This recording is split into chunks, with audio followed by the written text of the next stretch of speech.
Now, Leo, and Twitter is still a thing. Shocking. Yeah, Twitter's actually more popular than it's ever been under Musk, so the number of users and the actual usage time, the stats are doing great. But on Thursday, Musk suspended, obviously it came in because Twitter's had an issue with free speech, because it's basically controlled by, or it was controlled by the Democrat Party, and they were just using it as it was like the sort of political, it was the social media wing of the Democrat Party, and they were just purging any conservative voices. I managed to cling on in there. But anyway, on Thursday, Musk cancelled a group of tech journalists from the website because of breaches of the company's new rule about revealing people's locations, so doxing people, saying, you know, this is where this person is, because they were sharing articles or writing articles about, there's this flight tracking website that was tracking his private jet, and it had his son on it. So obviously, it's pretty intrusive, even though it's technically publicly available data.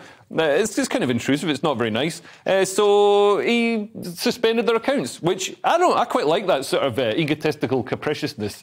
I like having a king instead of a committee, making all these terrible rules. But yeah, he's decided he put polls up saying, should I lift the suspensions? And people voted and said yes, you should lift the suspensions. So he's put the journalist back on. See the tweet there. It's so yeah, allergic to tweets, obviously.